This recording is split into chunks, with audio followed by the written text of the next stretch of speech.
Oh my god, est-ce que tu sens le thé chaud? Ça va être bouillant. Oui, oui, oui. Installe-toi confortablement, ça va commencer.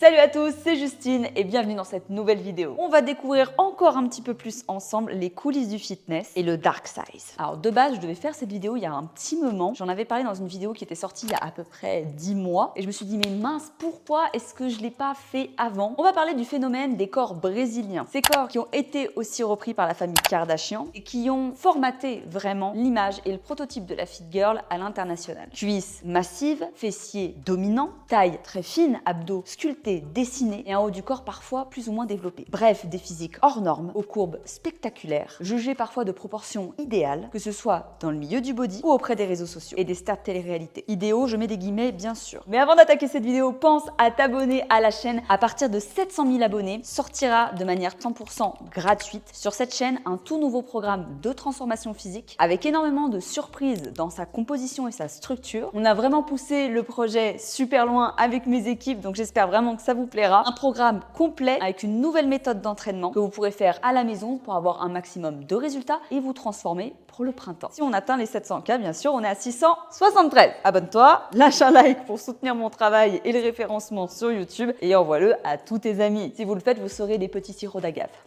Sur vous. Si t'es nouveau sur cette chaîne, bienvenue déjà. Commencez par les politesses. J'ai créé depuis le début de l'année une nouvelle catégorie sur ma chaîne qui s'appelle les Fit Stories, qui va permettre de retracer en fait le parcours de certaines fit girls. On en a 3 qui sont déjà sortis avec Tammy Ambro, Pamela Reif et Michelle Lewin. 3 profils vraiment différents. À l'intérieur, on retrace les parcours de ces fit girls, mais également on retrace l'évolution et l'ascension des réseaux sociaux et l'évolution de ceux-ci à travers le fitness. En tout cas, le fitness à travers les réseaux sociaux. On a en général des cycles tous les 3 à 5 ans. Il y a une tendance qui a toujours un peu existé, même si elle est moins prédominante aujourd'hui avec les nouveaux codes européens et justement ce qui s'est passé pendant le confinement et l'émergence de certains profils plus normaux, que le profil brésilien qui a prédominé vraiment le marché du body fitness et qui était l'archétype finalement de ce à quoi devait ressembler la fit girl qui allait en salle de musculation. Même titre que les Fit Stories, cette vidéo elle a pour but de vous informer sur les pratiques dans les coulisses du milieu du fitness. Bien entendu, je préfère le dire tout de suite, tout le monde n'est pas pourri, tout le monde n'a pas, on va dire, recours à des piqûres, à du dopage, à des implants, etc. Il y a encore heureux des profils dont je fais partie qui n'ont pas recours à tous ces stratagèmes et cette poudre de perlimpinpin. Voilà. L'objectif pour moi, c'est de vous prévenir en fait de tout ça pour que vous soyez pas aussi naïf que je l'ai été moi à mes débuts où il y avait beaucoup moins d'informations et de vidéos sur ces sujets. Il peut entraîner une dissonance sur votre rapport à votre évolution physique, sur vos attentes vis-à-vis de votre transformation, sur des objectifs que vous voulez atteindre qui sont parfois irréalistes ou inatteignables, ou en tout cas inatteignables naturellement, sans chirurgie, sans dopage, etc. Les fit girls brésiliennes, on va dire que c'est un style de physique qui est vraiment né au Brésil, en Amérique latine de manière générale. Là-bas, la culture du body fitness est très ancrée depuis de très nombreuses années. On va dire qu'en France, encore une fois, c'est arrivé bien plus tard et les modèles européens, on va dire, sont bien différents du modèle en fait d'Amérique latine, où la culture du body est beaucoup plus développée, c'est beaucoup moins caché, beaucoup plus mis en avant. Ça fait partie des canons de beauté aussi là-bas, porté notamment par une nouvelle catégorie dans le milieu du culturisme et du bodybuilding qui s'appelle la catégorie wellness. Encore une fois, c'est une catégorie qui est arrivée tardivement aux États-Unis, en Espagne, dans toutes les compétitions et qui existe par contre en Amérique latine depuis de nombreuses années aussi. Chaque catégorie de body en fait a ses propres critères esthétiques. On va pas avoir les mêmes critères pour juger une athlète sur scène dans la catégorie bikini que figure, que men's physique pour les hommes par exemple. La catégorie wellness, quant à elle, doit représenter un physique plus musclé au niveau des épaules, du dos, des cuisses. Les athlètes doivent afficher un corps équilibré, montrant une ligne esthétique, même si personnellement, et puis on le verra après dans l'analyse, la catégorie wellness prédomine beaucoup sur le bas du corps. Le but c'est de maximiser en tout cas le développement musculaire pour avoir une morphologie en X. Elle recherche principalement un gros développement du bas du corps, de sorte que le bas et les cuisses se détachent un petit peu du haut du corps. Les deltoïdes et le dorsal doivent se démarquer quant à eux pour la partie supérieure du body. Donc cette catégorie, encore une fois, elle existe depuis très longtemps au Brésil. On avait parlé d'ailleurs de ce développement unique du bas du corps, en tout cas un gros focus qui était fait sur les cuisses, les ischios, les fessiers. Dans la vidéo de Michelle Lewin, c'était quelque chose qu'elle faisait énormément parce que c'était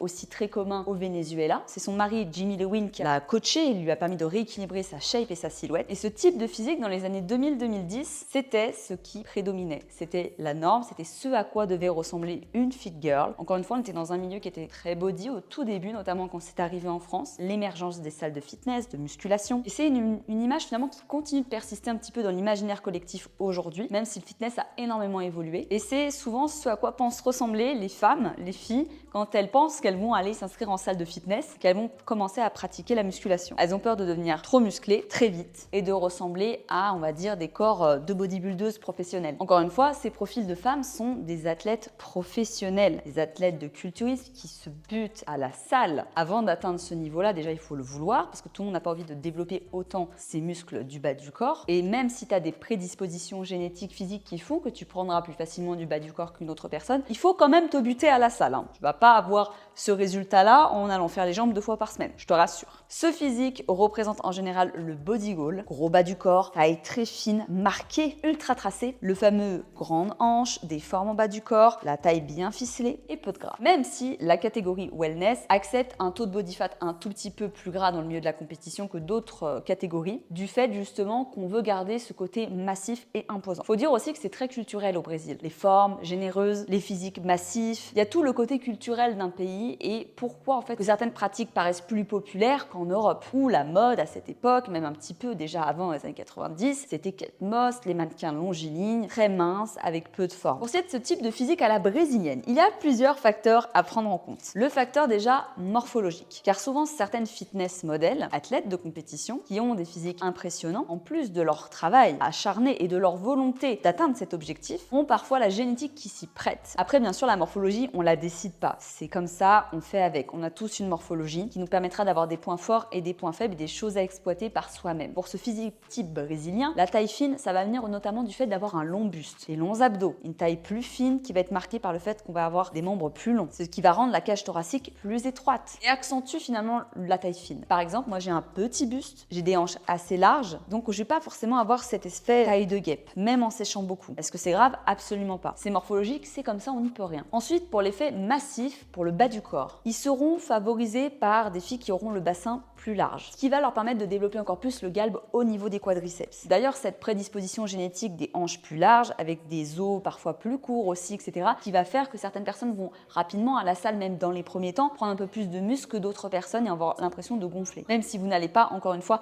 atteindre le level de ces athlètes de compétition wellness, ça se saurait quand même. Peut-être que vous avez déjà vu passer des vidéos, notamment sur TikTok et Instagram, de ces femmes-là qui poussent à mort avec leur coach à côté qui les font pleurer. Les filles sont en dégoulinance totale, elles sont la représentation, j'ai l'impression, sur les réseaux de l'effort, parce qu'on a tendance à faire du contenu assez lisse, presque de présentation, moi-même je le fais notamment dans certains tutos. On va parler maintenant du dark side, du côté obscur. Si vous avez déjà suivi les autres épisodes des Fit Story, les dernières vidéos qui sont sorties sur ma chaîne, on a abordé ensemble déjà le fait que lorsqu'on touche au milieu de la compétition de body, il est très probable que vous ayez des athlètes qui aient consommé des produits dopants, que ce soit pour le développement musculaire chez les femmes avec des stéroïdes ou de la testostérone, etc., des médicaments ou des produits pour sécher, des choses pour mieux récupérer, pour la performance. Je prends le risque de faire une généralité pour le milieu de la compétition parce que le pourcentage de gens qui ne sont pas dopés est tellement faible par rapport à la quantité de personnes qui le sont. On va pas se mentir, je vais mettre moins de facettes parce que c'est une réalité. Sachez qu'au Brésil, c'est beaucoup moins tabou de parler justement de dopage parce que c'est tellement répandu dans les mœurs, dans la culture. Le body est tellement présent. La chirurgie également très présente, très répandue. Et là-bas, la culture même de la salle de musculation commence dès le plus jeune âge. On l'avait vu dans la vidéo de Michel qui vient du Venezuela, qui avait commencé la salle très jeune et qui finalement se rapproche un petit peu de ce qu'on voit ici pour le Brésil. Pas les mêmes pays, ça reste en Amérique latine, mais c'est des cultures qui peuvent être un peu similaires. Et le Brésil a beaucoup moins de tabous sur le dopage, la chirurgie, la transformation esthétique qu'aux USA. C'est beaucoup plus assumé en fait. Il y a même des vidéos de youtubeurs, si j'arrive à vous les retrouver, je vous les mettrai à l'écran, brésiliens, qui parlent justement de comment gérer leur propre cure de produits dopants pour leur compétition, qui vont expliquer à d'autres comment le faire, parce qu'il y a beaucoup de compétiteurs qui sont accompagnés par des préparateurs physiques pour connaître les dosages, par des médecins, etc. Mais il y a aussi des personnes qui souhaitent se lancer en amateur, qui veulent tout faire eux-mêmes, et c'est là que c'est encore plus dangereux. Le Brésil est connu pour être un fournisseur de produits dopants aux aux États-Unis et ailleurs dans le monde. Il n'est pas rare de voir des influenceurs partir en vacances au Brésil un peu avant une compétition, au Mexique aussi notamment. Il faut savoir que la chirurgie esthétique est également moins chère là-bas et il y a des produits dopants qui sont très populaires au Brésil, qui sont même tellement répandus, qui sont pour certains presque des compléments alimentaires. Je vous rappelle encore une fois, ce sont deux choses bien différentes. Et c'est beaucoup plus accessible au Brésil et à des meilleurs prix. Ce qui explique qu'il y a autant d'athlètes femmes qui sont dopées au Brésil. Les compétitions wellness au Brésil sont très très difficiles. Il est beaucoup plus compliqué de gagner ces galons au Brésil qu'aller aux USA. Ça, c'était pour la partie body musculation. On va passer au cas des célébrités maintenant. Ce profil de fessier énorme, de taille fine, ça vous rappelle pas quelque chose? Oui! Je te le mets dans le mille, la culture des Kardashians qui est arrivée pareillement dans ces années-là, une dizaine d'années, qui a révolutionné un peu, on va dire, les codes du body goal. On va parler aussi pas mal des stars d'Hollywood, c'est pas les seuls, et encore plus des années 2010 à 2020, voilà. Encore une fois, je vous rappelle qu'à cette époque-là, on avait encore le profil modèle très mince, et les Kardashians donc vantaient leur nouvelle forme, parce qu'on a des avant-après de avant, quand elles ont commencé leurs émissions de télé-réalité, grâce au sport et non à la chirurgie. Notamment, on a découvert le fameux BBL, Brazilian Butt Lift. C'est une opération dont on a encore plus entendu parler ces 8 dernières années. C'est des choses qui étaient beaucoup moins connues il y a 10-12 ans. Ou en tout cas, on avait beaucoup moins d'infos qu'aujourd'hui. Cette opération, en fait, consiste à donner du galbe, justement, aux fessiers, sans intervention chirurgicale qui introduirait un corps étranger, c'est-à-dire des prothèses. Ça permet de remodeler totalement la silhouette, clairement, parce qu'on va venir prélever de la graisse pour l'implanter à un autre endroit. On va la prendre dans le ventre, dans les hanches. On ne peut pas le faire sur des personnes trop minces, qui, elles, vont devoir obligatoirement mettre des prothèses, parce qu'elles n'ont pas cette graisse à prélever pour venir la déplacer. On va les prendre également dans les cuisses, dans le dos, et on va la réinjecter de manière homogène dans les fessiers. Et c'est aussi pour ça que ça dure qu'un temps et qu'il faut parfois en faire plusieurs, parfois même à 3 à 6 mois d'intervalle pour que le résultat soit optimal. D'ailleurs, rappelez-vous que pendant un temps, Kim Kardashian a couru les plateaux télé pour dire qu'elle n'avait jamais eu recours à la chirurgie pour son fessier, un peu comme d'autres personnalités de télé-réalité de je ne connais plus son nom, dès qu'elle mangeait des pizzas. Dieu me garde de ne pas connaître ces gens par cœur. Et qui du coup avait, je crois, dit qu'elle avait fait des scans carrément pour prouver qu'elle n'avait pas de prothèse. Or, c'est facile, t'as pas de prothèse, mais t'as fait un BBL. MDR. On vient forcément changer la répartition naturelle du corps. Vous savez, les femmes, on a tendance à stocker au niveau du ventre, des hanches, l'intérieur des cuisses. On n'a pas la même répartition de graisse que les hommes. C'est hormonal, tout simplement. Lorsqu'on fait appel à un BBL, malgré tout le changement qu'on va avoir sur la répartition de la masse grasse, en fait, comme on peut avoir des fluctuations dans sa vie, comme on va prendre du poids, perdre du coup de poids, on peut très bien aussi avoir une grossesse qui va justement rechambouler un petit peu ton corps. C'est pas définitif comme opération. Et ça a des séquelles et des conséquences. Aucune opération de chirurgie n'est anodine. Après, le BBL est moins dangereux que les prothèses fessiers. Pourquoi? Parce que la prothèse fessier, on est obligé de s'asseoir sur ses fesses, ça peut déplacer la prothèse, on s'assoit constamment dessus, elle a beaucoup plus de pression par exemple que des prothèses pour les seins. Ça donne un effet plus naturel aussi le BBL, entre guillemets, c'est bien fait. On a vu des catastrophes passer sur les réseaux sociaux et même en faisant un BBL, parfois on n'a pas forcément le corps qu'on voudrait avoir. On n'a pas ce rendu de vraie bonne petite pêche bien ferme, bien ronde, à part une énorme bosse. En fait, ça dépend vraiment du chirurgien, la morphologie. Et j'en profite pour faire une intervention dans cette vidéo.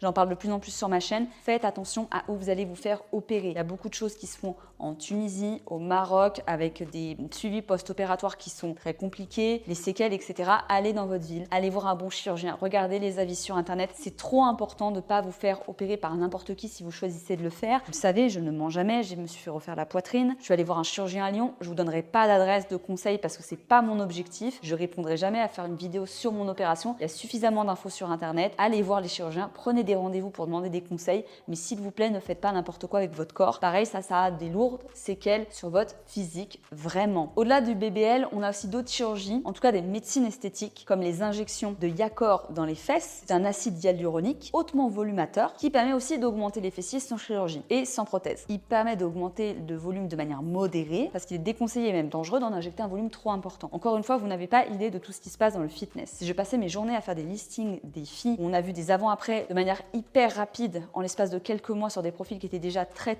sportifs, donc qui nécessiteraient d'avoir une évolution plus lente, de manière naturelle, en allant à la salle, en continuant ses progrès. Mon Dieu, pourquoi j'en parle un peu plus aujourd'hui? Parce que j'ai tellement été comparée ces 10 dernières années à des profils qui ont eu recours à des produits dopants, à des chirurgies, à des prothèses, des injections, bref. En fait, j'ai été comparée, moi, une meuf normale qui fait du fitness et du sport de manière saine pour me développer, à des gens qui ont des pratiques soit forcément dangereuses, soit illégales, illégales ou immorales et qui l'ont beaucoup caché. Donc aujourd'hui, si j'arrive à en parler, c'est aussi pour que vous puissiez prendre du recul vous-même, comme moi j'ai dû prendre du recul toute seule pendant des années dans ce milieu pour arriver à avoir ma propre bonne vision de moi-même. Je sais pas comment l'expliquer, j'espère que vous comprendrez ce passage-là de la vidéo, j'espère vraiment. On a aussi dans la vidéo dont je vous avais parlé, qui est sortie donc il y a moins d'1 an, la liposuction des abdominaux. Dans cette vidéo, donc notamment sur la miniature, vous pouvez constater qu'il y a 2 jeunes femmes qui sont des jumelles, qui sont dans le milieu de la télé-réalité. On m'avait dit oui, mais c'est pas vrai, elles font du sport, très sportives, etc. Sachez qu'au même titre que par exemple une Khloé Kardashian, qui va être bourrée de chirurgie, d'Ozempic là, la vidéo que je vous ai sortie la semaine dernière, de traitements chimiques, de médecine esthétique, vont en fait à côté faire aussi du sport pour venir en fait rendre crédible leur transformation physique exceptionnelle. Et ces 2 sœurs en fait de télé-réalité, j'ai pas besoin de vous les citer, vous comprendrez très bien, elles ont même été repartagées sur le site de leur chirurgien qui expliquait qu'elles faisaient partie de leur cliente et qu'est-ce qu'il avait fait comme type d'opération sur elles. On a des ventres tracés, sortis de nulle part, qui sont pas naturels, qui n'ont pas des courbes naturelles. C'est une opération qui est très commune dans le milieu du fitness pour des filles qui sont parfois déjà très bien et qui vont accentuer avec un effet waouh extraordinaire pour sortir du lot. On va venir tracer en fait un liposus entre les abdos pour redéfinir encore plus les carrés. On a donc des sportives avec un physique surnaturel, des influenceuses au corps hors norme. Entre dopage, chirurgie, retouche photo Instagram, où se place le curseur de la réalité. Qu'est-ce qu'il est possible de faire, putain? Si tout le monde triche, qu'est-ce qu'on peut attendre, nous, du sport et de la nutrition pour avoir des résultats pour les gens normaux? Cette question, je me la suis posée très longtemps, et notamment à mes débuts. Moi aujourd'hui, puisque j'ai découvert quand même qu'on pouvait faire énormément de choses avec sa base, si tant est qu'on comprenne que ça ne prend pas 3 semaines. On l'a abordé également dans la vidéo de Tammy Ambro, qui était une de mes feed stories. La plupart des gens ont une vision matrixée de ce à quoi doit ressembler une sportive et une fit girl. Ça va aussi pour les mecs, mais vu qu'on est sur une chaîne où je parle pas mal à des femmes, je m'adresse principalement aux femmes qui sont les plus complexées, qui ont le moins de recul parfois sur leur physique. On a cette vision matrixée de la shape ultra développée, ultra tracée, de compétition toute l'année, irréprochable, sans variation ou fluctuation de poids. Jamais, never. Sous prétexte qu'il faut être l'emblème, sortir du lot pour légitimer sa place ou légitimer son statut de sportive, de fit girl, etc. Vous n'avez pas besoin de vous surentraîner ou d'en arriver là pour avoir le corps de vos rêves. Tout est possible, mais bien sûr, rien n'est facile. Il faut comprendre qu'avoir des objectifs réalistes, c'est le meilleur moyen de réussir. On peut être motivé par des physiques exceptionnels. Moi, il y a plein de fitness girls, donc je sais très bien qu'elles sont dopées, d'autres piquées, d'autres qu'elles se sous-nourrissent, etc. Mais je les suis parce que voilà, j'aime bien leur tête, j'aime bien leur contenu. En fait, j'arrive à faire la part des choses pour me motiver, m'inspirer. C'était surtout le cas à mes débuts, mais pas pour déformer ma réalité ou ma vision de moi-même. Mais c'est difficile, ça passe par l'éducation, l'introspection. Donc j'essaye de vous amener ça sur ma chaîne. Encore une fois, chaque personne est libre de faire ce qu'elle veut. La seule chose que je trouve des fois difficile à interpréter pour ma communauté, pour les gens lambda en fait, c'est qu'une personne qui va avoir recours à un BBL, à une chirurgie et qui va ensuite vendre un programme fessier, un programme sèche, après avoir fait sa lipo, après s'être piqué à Ozempic, après avoir pris des traitements pour chevaux. En fait, c'est du mensonge. En fait, c'est vendre de la poudre aux yeux aux gens. C'est là que c'est vicieux, c'est là que c'est dangereux et c'est là que ça va perturber votre vision de la réalité. J'espère que cette vidéo vous aura plu. Dites-moi ce que vous en pensez en commentaire. Est-ce que vous aviez déjà vu passer justement toutes ces méthodes brésiliennes, que ce soit le prototype du corps brésilien de la compétitrice, comme le BBL, les chirurgies, etc. Est-ce que c'est des choses auxquelles vous en aviez déjà entendu parler? Si vous voulez rajouter des informations sur cette vidéo, l'espace commentaire vous est ouvert. Moi, je vous embrasse très fort. Pensez encore une fois à vous abonner. Il y a une très grosse surprise qui sort la semaine prochaine. Moi, je vous embrasse. Ciao, ciao!